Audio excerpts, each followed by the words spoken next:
Hello everyone, welcome to Jatin Bhaiya classes. मैं जतिन चितलांगिया, आप सबका सीए मेंटर। वीडियो स्टार्ट करने से पहले एक छोटी सी रिक्वेस्ट। अगर आपने अभी तक हमारा व्हाट्सएप चैनल ज्वाइन नहीं किया है तो डिस्क्रिप्शन में लिंक दिया हुआ है, जरूर ज्वाइन करिए। वहां आपको colourful notes, MCQs, important updates और प्रैक्टिस मटेरियल रेगुलरली मिलता रहेगा। और हाँ, इस वीडियो के कलरफुल नोट्स भी डिस्क्रिप्शन से बिल्कुल फ्री डाउनलोड कर सकते हैं। तो चलिए बिना टाइम वेस्ट किए शुरू करते हैं। SPOM set C arbitration and conciliation act 1996 chapter 1 introduction का पार्ट 2।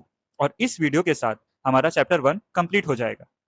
अब सबसे पहले बात करते हैं नेगोशिएशन की।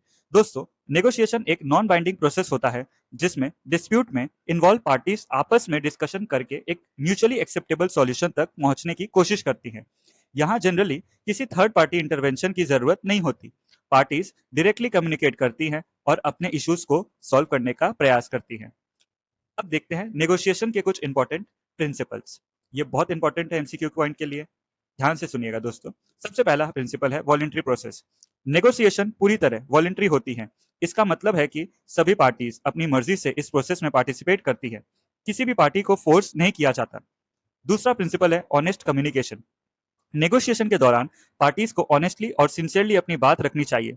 गुड फेथ के साथ डिस्कशन करना सक्सेसफुल नेगोशिएशन के लिए बहुत जरूरी होता है। तीसरा प्रिंसिपल है म्यूचुअल एग्रीमेंट। नेगोशिएशन का मेन ऑब्जेक्टिव होता है ऐसा सॉल्यूशन फाइंड करना जो सभी पार्टीज के इंटरेस्ट्स को सेटिस्फाई करे। पार्टीज मिलकर कॉमन ग्राउंड ढूंढने की कोशिश करती हैं। चौथा प्रिंसिपल है फ्लेक्सिबिलिटी। नेगोशिएशन एक फ्लेक्सिबल प्रोसेस है जिसे सिचुएशन, कल्चर, लीगल रिक्वायरमेंट्स और पार्टीज की नीड्स के अकॉर्डिंग मॉडिफाई किया जा सकता है। अब बात करते हैं नेगोशिएशन प्रोसेस की। इसमें बहुत सारे स्टेप्स हैं, इसको हम ध्यान से समझते हैं। सबसे पहला स्टेप है प्रिपरेशन। सक्सेसफुल नेगोशिएशन की शुरुआत होती है प्रिपरेशन से। इस स्टेज में पार्टीज अपने इंटरेस्ट्स, प्रायोरिटीज और पॉसिबल ऑल्टरनेटिव्स को एनालाइज करती है। जरूरत पड़ने पर लीगल एडवाइस या एक्सपर्ट कंसल्टेशन भी लिया जा सकता है। प्रिपरेशन के बाद आती है ओपनिंग स्टेटमेंट्स। यहाँ पार्टीज डिस्कशन स्टार्ट करती है और अपनी कंसर्न्स, एक्सपेक्टेशंस और व्यू पॉइंट्स को क्लियरली प्रेजेंट करती है। इसके बाद आता है बार्गेनिंग एंड कंसेशन स्टेज। यह नेगोशिएशन का सबसे इंपॉर्टेंट फेज होता है। पार्टीज प्रपोजल्स एक्सचेंज करती है, कॉम्प्रोमाइजेस करती है और म्यूचुअली एक्सेप्टेबल सॉल्यूशन तक पहुंचने की कोशिश करती है। आखिरी स्टेज होती है क्लोजर एंड एग्रीमेंट। इस स्टेज में फाइनल टर्म्स को क्लैरिफाई किया जाता है, एग्रीमेंट को डॉक्यूमेंट किया जाता है और इंश्योर किया जाता है कि सभी पार्टीज प्रपोज रिजोल्यूशन से सेटिस्फाइड हो सके। अब जानते हैं रोल ऑफ नेगोशिएटर्स की। इसमें 3 रोल है। सबसे पहला इफेक्टिव कम्युनिकेशन। एक अच्छा नेगोशिएटर एक्टिव लिसनिंग करता है, अपनी बात क्लियरली एक्सप्रेस करता है और डिस्कशन को प्रोडक्टिव डायरेक्शन में लेकर जाता है। नेगोशिएटर को क्रिएटिव थिंकिंग रखनी चाहिए ताकि वो वाइस ऐसे सॉल्यूशंस सजेस्ट कर सके जो सभी पार्टीज की कंसर्न्स को एड्रेस कर सके। उसके बाद आता है हाई इमोशनल इंटेलिजेंस। एक इफेक्टिव नेगोशिएटर के पास इमोशनल इंटेलिजेंस भी होनी चाहिए। इससे वो टेंस सिचुएशंस को हैंडल कर सकता है, ट्रस्ट बिल्ड कर सकता है और पॉजिटिव एटमॉस्फेयर मेंटेन कर सकता है। अब देखते हैं एडीआर में नेगोशिएशन का इंपॉर्टेंस क्या है। सबसे पहला time and cost effective. Negotiation court proceedings के कंपैरिजन में काफी फास्ट माना जाता है। याद रखिएगा दोस्तों, ये बहुत इंपॉर्टेंट पॉइंट है जो अभी मैंने कही। नेगोशिएशन कोर्ट प्रोसीडिंग्स के कंपैरिजन में काफी फास्ट और कॉस्ट इफेक्टिव होता है। इससे पार्टीज का टाइम और मनी दोनों सेव होता है। Preservation of relationship. Negotiation collaboration पर बेस्ड होती है, इसलिए पार्टीज अपने बिजनेस या पर्सनल रिलेशनशिप्स को मेंटेन कर पाती है। अब जानते हैं टेलर्ड सॉल्यूशंस के बारे में। नेगोशिएशन पार्टीज को फ्लेक्सिबिलिटी देती है कि वे अपनी स्पेसिफिक नीड्स और कंसर्न्स के अकॉर्डिंग कस्टमाइज्ड सॉल्यूशंस डेवलप कर सके। तो दोस्तों, ये था नेगोशिएशन का कंप्लीट कॉन्सेप्ट, उसका meaning, principles, process, role of negotiators और एडीआर में उसकी इंपॉर्टेंस। अब हम मूव करते हैं एक बहुत ही इंपॉर्टेंट एग्जाम ओरिएंटेड टॉपिक की तरफ जिसका नाम है differences between arbitration and negotiation. आइए दोस्तों, अब हम स्टार्ट करते हैं। पहला डिफरेंस है थर्ड पार्टी इन्वॉल्वमेंट। सबसे पहले बेसिस है थर्ड पार्टी इन्वॉल्वमेंट। आर्बिट्रेशन में एक न्यूट्रल पार्टी होता है जिसे हम आर्बिट्रेटर कहते हैं। ये आर्बिट्रेटर डिस्प्यूट को सुनता है और रेजोल्यूशन प्रोसेस को कंडक्ट करता है। वहीं नेगोशिएशन में जनरली कोई थर्ड पार्टी इन्वॉल्व नहीं होती। दोनों पार्टीज डायरेक्टली एक दूसरे के साथ कम्युनिकेट करती है और अपना डिस्प्यूट रिजॉल्व करने की कोशिश करती है। सेकेंड बेसिस है डिसीजन मेकिंग अथॉरिटी। आर्बिट्रेशन में आर्बिट्रेटर के पास अथॉरिटी होती है, वो डिस्प्यूट पर फाइनल डिसीजन दे सकता है और ये डिसीजन पार्टीज पर बाइंडिंग भी होता है। लेकिन नेगोशिएशन में कोई आउटसाइडर डिसीजन नहीं लेता। यहाँ पूरी डिसीजन मेकिंग पावर पार्टीज के पास ही रहती है। अग्रीमेंट तभी होता है जब दोनों पार्टीज उसे एक्सेप्ट करें। अब बात करते हैं फॉर्मेलिटी ऑफ प्रोसेस की। आर्बिट्रेशन एक कंपेरेटिवली फॉर्मल और स्ट्रक्चर्ड प्रोसेस होता है। इसमें प्रॉपर प्रोसीडियर्स, हियरिंग्स और डॉक्यूमेंटेशन फॉलो किया जा सकता है। दूसरी तरफ नेगोशिएशन काफी फ्लेक्सिबल होती है। ये फॉर्मल भी हो सकती है और इनफॉर्मल भी, डिपेंडिंग अपॉन सिचुएशन और पार्टीज की प्रेफरेंस।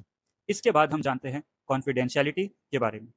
जो डिस्कशंस और डॉक्यूमेंट्स आर्बिट्रेशन के दौरान यूज होते हैं उन्हें कॉन्फिडेंशियल रखा जाता है। नेगोशिएशन में कॉन्फिडेंशियलिटी का लेवल पार्टीज के अग्रीमेंट पर डिपेंड करता है। कुछ नेगोशिएशंस हाईली कॉन्फिडेंशियल होती हैं, जबकि कुछ में कॉन्फिडेंशियलिटी कंपेरेटिवली कम हो सकती है। अगला पॉइंट है फाइनलिटी। आर्बिट्रेशन का आउटकम एक आर्बिट्रल अवार्ड होता है जो लीगली बाइंडिंग होता है। कोर्ट्स भी जनरली आर्बिट्रल अवार्ड्स को रिकॉग्नाइज और इन्फोर्स करती है। लेकिन नेगोशिएशन में आउटकम तभी बाइंडिंग बनता है जब पार्टीज उस एग्रीमेंट को फॉर्मली एग्जीक्यूट करे, यानी नेगोशिएशन का रिजल्ट ऑटोमेटिकली लीगली बाइंडिंग नहीं होता। 6 पॉइंट समझते हैं एडवर्सरियल वर्सेस कोलैबोरेटिव। आर्बिट्रेशन का नेचर कंपैरेटिवली एडवर्सरियल होता है। यहाँ दोनों पार्टीज अपने अपने आर्गुमेंट्स प्रेजेंट करती है और आर्बिट्रेटर फाइनल डिसीजन देता है। वही नेगोशिएशन जनरली कोलैबोरेटिव होती है। यहाँ फोकस डिस्प्यूट को जीतने पर नहीं बल्कि म्यूचुअली बेनिफिशियल सॉल्यूशन ढूंढने पर होता है। तो दोस्तों, अब बात करते हैं मीडिएशन और नेगोशिएशन के डिफरेंसेस के बारे में। ये भी एग्जाम के पर्सपेक्टिव से बहुत इंपॉर्टेंट है। इससे एमसीक्यूज आने के बहुत हाई चांसेस है। सबसे पहला बेसिस है थर्ड पार्टी इन्वॉल्वमेंट। मीडिएशन में एक न्यूट्रल थर्ड पार्टी होता है जिसे मीडिएटर कहा जाता है। मीडिएटर पार्टीज के बीच कम्युनिकेशन को फैसिलिटेट करता है और डिस्कशन को स्मूथ बनाता है। वहीं नेगोशिएशन में थर्ड पार्टी हो भी सकती है और नहीं भी।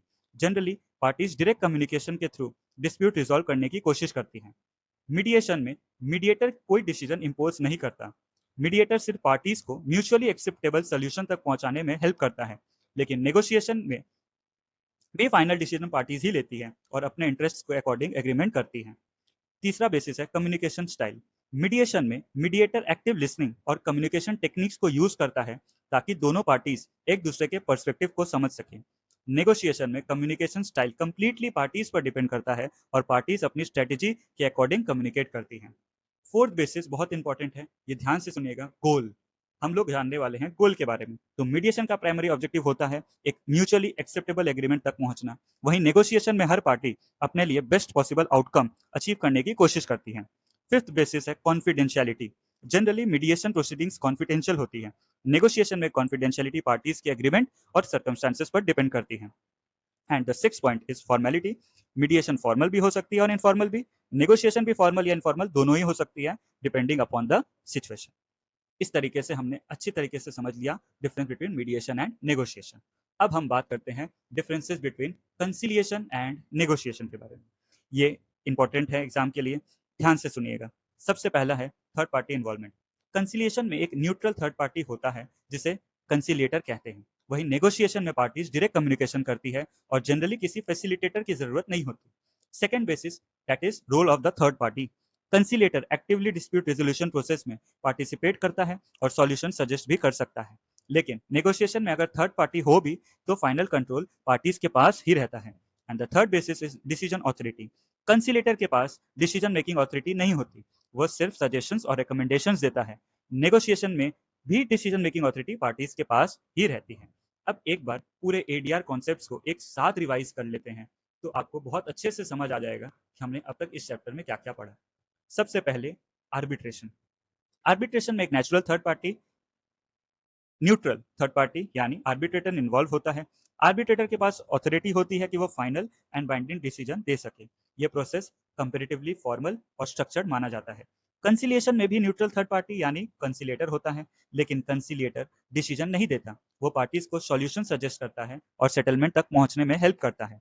ये आर्बिट्रेशन से कम फॉर्मल होती है। मीडिएशन में एक न्यूट्रल मीडिएटर होता है। मीडिएटर कम्युनिकेशन फैसिलिटेट करता है, वो डिसीजन या सॉल्यूशन इंपोज नहीं करता। सॉल्यूशन पार्टीज खुद डिसाइड करती हैं। नेगोशिएशन में जनरली कोई थर्ड पार्टी नहीं होती, पार्टीज डायरेक्टली कम्युनिकेट करती हैं और पूरा कंट्रोल उनके पास ही रहता है। यह प्रोसेस फॉर्मल भी हो सकती है और इनफॉर्मल भी। इस तरीके से हमने ये पूरा अच्छे से समरी के रूप में भी जान लिया। अब हमारा लास्ट दो कॉन्सेप्ट बचता है जिसका नाम है मीनिंग ऑफ लोक अदालत। लोक अदालत का सिंपल मीनिंग होता है पीपल्स कोर्ट। लोक अदालत लीगल सर्विसेज अथॉरिटीज एक्ट 1987 के अंडर ऑपरेट करती है। एडीआर के कॉन्टेक्स्ट में लोक अदालत का बहुत इंपॉर्टेंट रोल है क्योंकि ये डिस्प्यूट्स को जल्दी और पीसफुली रिजॉल्व करने का प्लेटफॉर्म प्रोवाइड करती है। लोक अदालत मीडिएशन और कंसिलिएशन के प्रिंसिपल्स को फॉलो करते हुए डिस्प्यूट्स का सेटलमेंट करने की कोशिश करती हैं। लोक अदालत के कुछ इंपॉर्टेंट फीचर्स हैं, ये हम पढ़ते हैं, ये बहुत काम के हैं। पहला, वॉलेंट्री नेचर, पार्टीज अपनी मर्जी से लोक अदालत के पास जाती हैं। दूसरा, क्विक सेटलमेंट, डिस्प्यूट्स कंपेरेटिवली जल्दी रिजॉल्व हो जाते हैं। तीसरा, कॉस्ट इफेक्टिव, कोर्ट लिटिगेशन के कंपैरिजन में काफी इकोनॉमिकल होती है। Fifth fourth, active participation, parties खुद सेटलमेंट प्रोसेस में एक्टिवली पार्टिसिपेट करती है। And fifth one is Lok Adalat national, state और डिस्ट्रिक्ट लेवल पर ऑर्गेनाइज की जाती है। अब देखते हैं एडीआर के major advantages. First point is ADR method generally court proceedings के कंपैरिजन में ज्यादा इकोनॉमिकल और एफिशिएंट होते हैं। सेकंड, एडीआर प्रोसीडियर्स फ्लेक्सिबल होते हैं, जिससे पार्टीज का वैल्यूएबल टाइम और मनी दोनों सेव होते हैं। Third point is ADR proceedings usually private environment में कंडक्ट की जाती है, इससे कॉन्फिडेंशियलिटी मेंटेन रहती है। फोर्थ पॉइंट, एडीआर के थ्रू पार्टीज क्रिएटिव और प्रैक्टिकल सॉल्यूशंस डेवलप कर सकती हैं जो उनकी एक्चुअल नीड्स को एड्रेस करते हैं। And the fifth point is ADR come collaborative approach follow करता है, इसलिए बिजनेस और पर्सनल रिलेशनशिप्स को प्रिजर्व करना ईजियर हो जाता है। And the sixth last point is less emotional stress, court litigation के कंपैरिजन में ADR process comparatively less stressful होता है, पार्टीज फ्रेंडली एनवायरनमेंट में डिस्प्यूट रिजॉल्व कर सकती हैं। तो दोस्तों, इसी के साथ हमारा चैप्टर 1 इंट्रोडक्शन सक्सेसफुली कंप्लीट हो जाता है। इस चैप्टर में हमने एडीआर का concept, arbitration, conciliation, mediation, negotiation, इनके डिफरेंसेस, लोक अदालत और एडीआर के एडवांटेजेस को डिटेल में समझा। मुझे कमेंट सेक्शन में जरूर बताइएगा कि आपको चैप्टर 1 कैसा लगा और कलरफुल नोट्स का फॉर्मेट आपको हेल्पफुल लगा या नहीं। अगर आपको ये वीडियो यूजफुल लगी हो तो वीडियो को लाइक करिए, शेयर करिए और चैनल को सब्सक्राइब करना बिल्कुल मत भूलिए। डिस्क्रिप्शन से आप कलरफुल नोट्स डाउनलोड कर सकते हैं और हमारा व्हाट्सएप चैनल भी ज्वाइन कर लीजिए, जहां आपको नोट्स, एमसीक्यूज और इंपॉर्टेंट अपडेट्स रेगुलरली मिलते रहेंगे। Stay connected. इसी तरह बाकी चैप्टर्स के भी detailed videos with colourful notes बहुत जल्द चैनल पर आने वाले हैं। Thank you.